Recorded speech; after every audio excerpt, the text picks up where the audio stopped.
looks like the anomalies will have some impact in that game. Welcome back to the channel, buddy, and I hope you're doing fine. So today, finally, we're gonna talk again about beautiful light. So every couple weeks, or let's be realistic, every couple months, I put out a video covering beautiful light, checking out how their development is going. And as you can see, we have quite a few topics that I would like to show you guys today. And with that, I think let's get started. And let's just get started with some monster stuff. Here we have the Wendigo. That's an anomaly that can be player controlled. And as you can see, they're trying to get the movement right now for that thing when it crawls up walls, trees, and other stuff. It's looking to come together. There's still a few locations where I'm like, really, this is how the thing should move? Especially the sideway crawling upward thingy.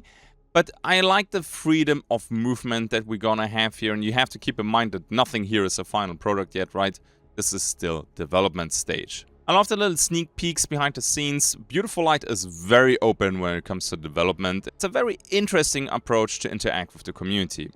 What I like about it is the first person, you can see actually the tongue wobbling up and down there. But the interesting part is, although the Wendigo is like sideways, and I think even upside down, the camera for the player controlling the Wendigo is always normal.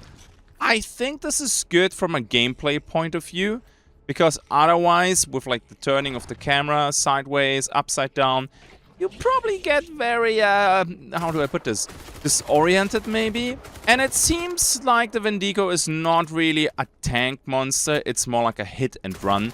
When I saw these clips for the first time, I was thinking about the hunter from Left 4 Dead. So it seems to be a very fast and nimble monster, with lots of mobility. The damage seems to be okay. I think the player gets hit here like 2 or 3 times.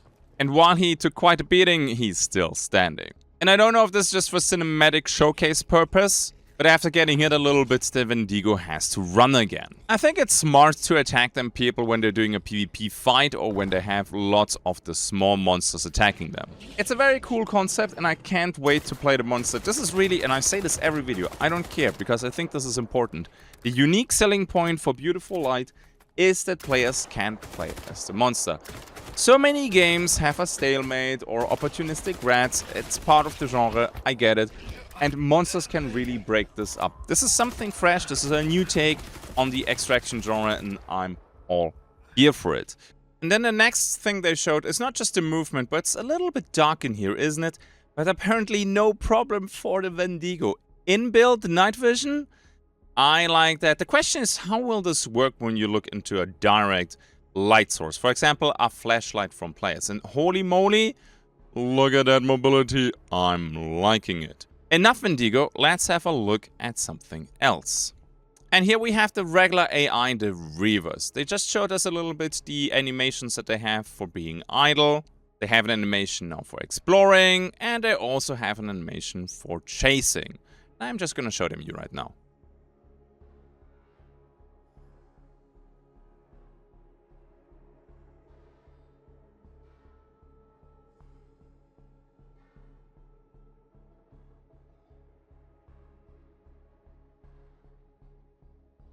And obviously, there's also one for attacking.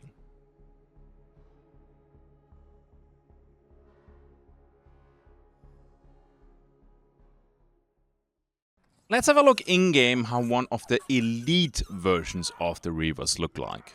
Looks scary, sounds scary, and blood tentacles coming out of their flesh.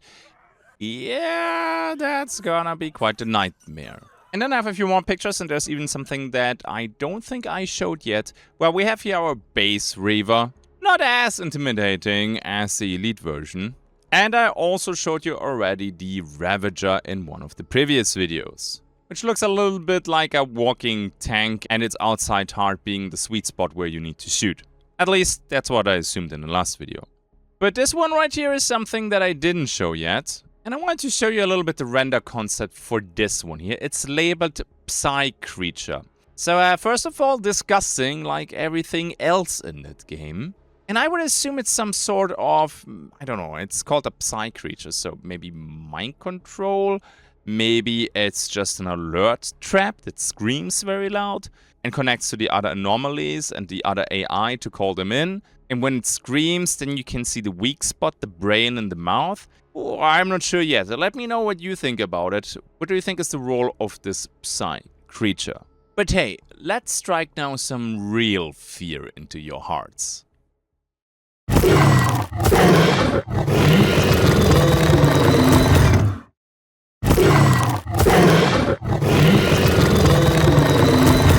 Yeah, enjoy having a nighttime match, being maybe underground in a cave or something like that, and then you hear this outside waiting for you.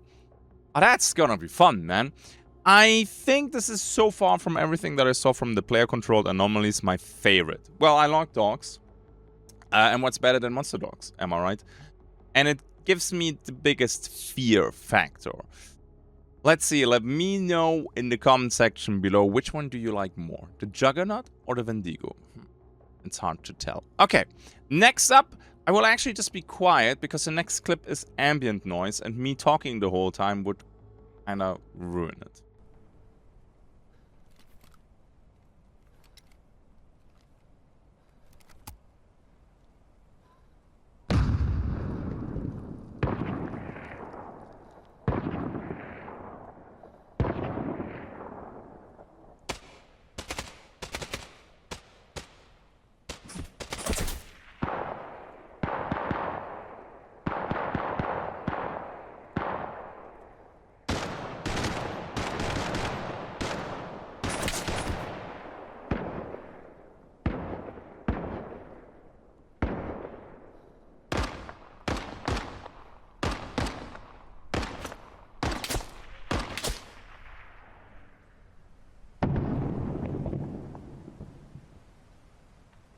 When I compare this with like the very early clips that I have from Beautiful Light, or when I joined the playtest a long time ago, they did quite some improvements. I think the whole game is blending more together, more unified, and not just, yeah, okay, this is this, and kinda, it seems not to fit together. The ambience is great. The question will be, how will this work with lighting and everything when you're during nighttime? Will it be a huge advantage for monster because, well, you need a flashlight to see them. They will then see you the whole time. So can you even play nighttime matches when you don't have night vision goggles and stuff like that? I have no clue. Super curious how that will look though in the future. Okay, we talked about monsters and stuff like that, some ambient noise. How about we talk about some guns? Now, when it comes to guns, there is today not too much stuff, so this will be a shorter chapter. Now, let's talk about the first weapon that we have. Voila, the Cord. Now, I don't really know how to pronounce this correctly, because to my knowledge, the Cord is a German brand. However, you can see that on the gun, this is definitely not a German location. So, do you pronounce it Korth, or is it Kort? Hard to say. Maybe I'm just splitting hairs here, but if I pronounce it the wrong way, I guarantee you there's always somebody in the comment section, actually, Mike, this is pronounced blah, blah, blah. And then they spell it, which helps absolutely nothing.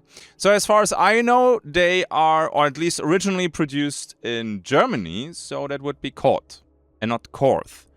I watched a couple videos, and half of the people say Korth, and half of the people say Kort. Let me know, please, so I don't die uneducated. So that will be quite the nice revolver. Packs a punch. Revolvers in games are always a little bit tricky because the rate of fire is normally lower. You deal more damage. Normally I see people using semi-auto or full auto weapons because they're easier to use. But hey, looks great, looks cool. No clue yet how good it will be in the game. And then let's jump to a classic. I don't think I know any shooter with a decent arsenal that does not have this gun. The SKS. Yeah. Marksman rifle, no-brainer, really good, really cool. Be it Tarkov, be it even, for example, War Dogs that I streamed just recently. The SKS is just an overall good rifle. And then they blessed us also with a new inspect animation. And I have to say they're doing a really good job with these animations. Whenever I thought, hey man, that's not exactly how you use this. Then I look up some videos, then I talk to the people from Beautiful Light, and then tell me, no, this is actually how you do it because for this reason. And then I'm like, nice, learned something today. And then something that is probably not very exciting, but maybe it is. This is how you combine mags. This sounds stupid, right? But in some games, you need to get the bullets out of the mag first. Then you need to load the single bullets again into the mag. You're spending a lot of time being prone in a bush just doing this. I'm personally a huge fan of just make this a game, please. Okay, I don't want a mill sim with Beautiful Light. I don't think they want to do that either. So I'm happy about this. Also, they have this coloring, so red means the mag is empty. With the orange and yellow, hey, you're getting low on ammo, or it's at least not full. So some tiny details here that in the heat of the moment, when it needs to be fast, you can just at a glance see, okay, this mag is full, please take this one, and I like it. Sometimes simple is good. So the next chapter I kind of want to label stuff and gear. So this is all stuff that basically does not get its own chapter because it's too short. But it's, well, we could call it equipment section probably. Let's start with the gas mask. So the gas mask is nice. I wonder what kind of weapons or anomalies we will see that require us to wear a gas mask. I'm gonna be nitpicky though. There's one thing that I do not like about this. When you equip a gas mask, the breathing makes sense, like the sound, but the environment you would still hear clearly. When I did my ABC training during my military service, that stuff, at least the gas mask, did not go over your ears. Well, you don't breathe through your ears. I mean, the whole ABC suit goes, of course, over your ears, but you don't have this here. And I think this is just a design choice, because for immersion reasons, and most of the people will not care about this, but anybody who already trained with gas masks will realize this feels a little bit off. And it's weird, because I had to check the clip a couple of times. I'm like, something doesn't feel right to me. I think it's fine the way it is. I like that we need gas masks. It gives the game more depth, right? But can they break? Do you need filters? Does it have unlimited time? So there are still a lot of question marks, but I think they're on a good path here. And then let's talk about helmets, because they're doing something really cute with those. So what Beautiful Light is doing, when you shoot somebody, you can actually shoot off their helmet. I think this is a very nice feedback detail, because it tells you, okay, now headshots will be lethal. I don't know if there are guns that have a high enough caliber that just pen the helmet, or if the helmet is protecting the face. I think I saw a discussion in Discord that the helmet protects the whole head, and there's no head eyes and stuff like that. So that's a cute little detail. You can pay attention to this. It looks a tiny bit goofy when the helmet flies across the room. So I'm pretty sure we might be able to do some funny moment clips with that. And I'm of course fully aware that this is just a feedback for the shooter, because in real life when you get shot on the helmet does not fly away.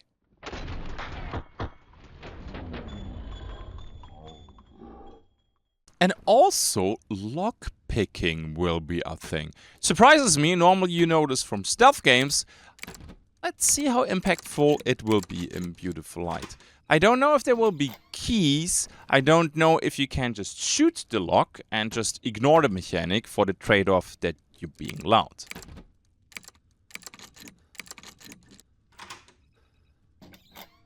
And then something that I really appreciated.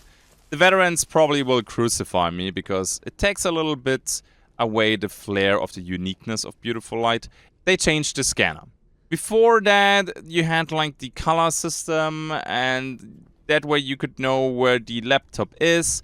In this version right now, it's way easier for new players to realize where you need to go. I watched the clip, I immediately knew which floor do you need to go, which direction do you need to go, and that's how it should be. At least in my opinion. And then let's talk about their new back module system. this is something that I really, really love. So you can customize the backpacks with more attachments to give it more slot size, to give it a holster or something like that. And I can see them expand this maybe for the helmet as well. That you have flashlights that are attachable to the helmet, maybe even for the vests. There's definitely a lot that they can do.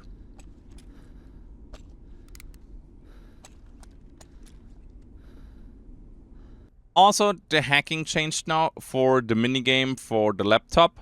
And you can see it's like an old school game. How many letters are correct when you pick a word, then you pick another word until you have all the letters correct. And, well, voila, you're now a pro hacker.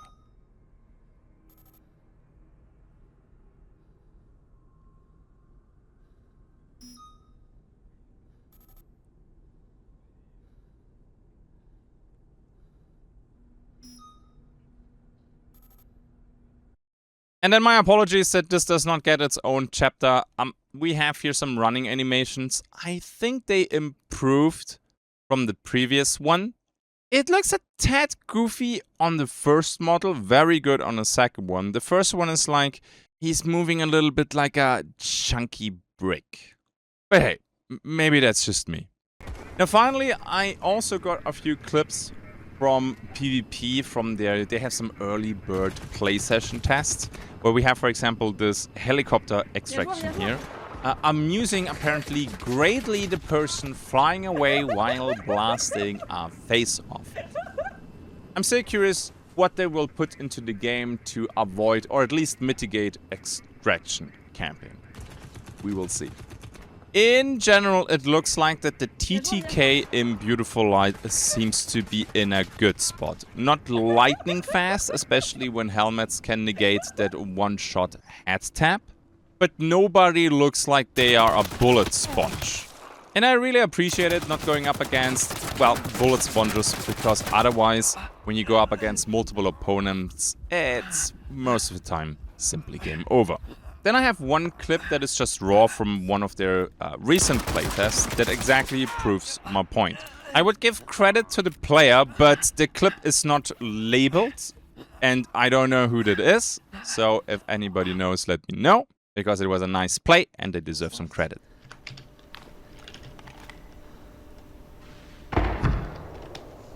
Oh yeah, I see him. See him right in front, right in front. Yeah. There's two.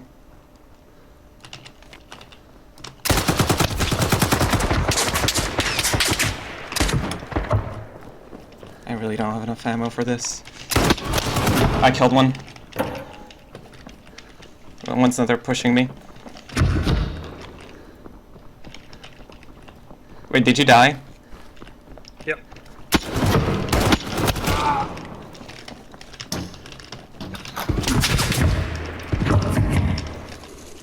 Give me your ammo.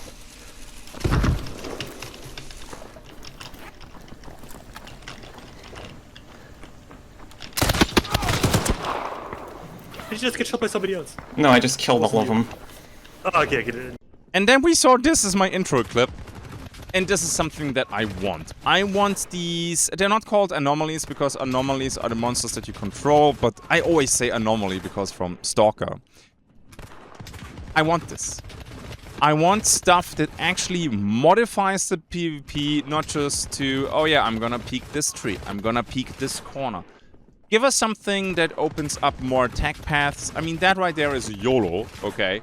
Because you have no cover, it seems to be very predictable where you're going, and good players will just blast you. But still, I love the idea of it.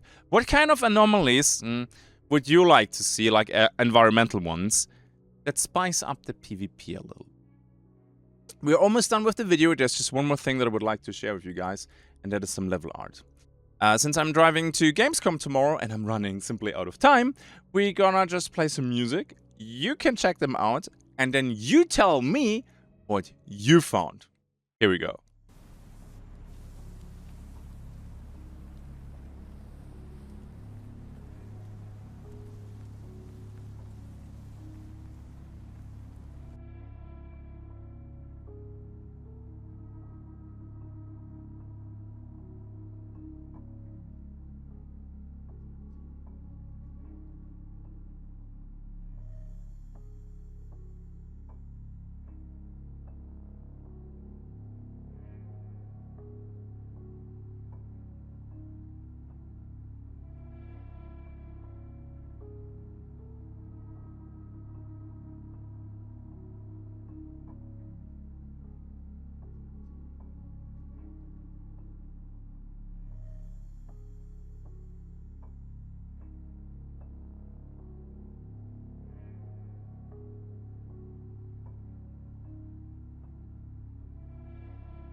So yeah, we're at the end of today's video. I hope you enjoyed it. In case you did, don't forget to drop a little like there and sub for more beautiful light news. And most likely in December, I hope they can still do the release in December, we will also get some gameplay.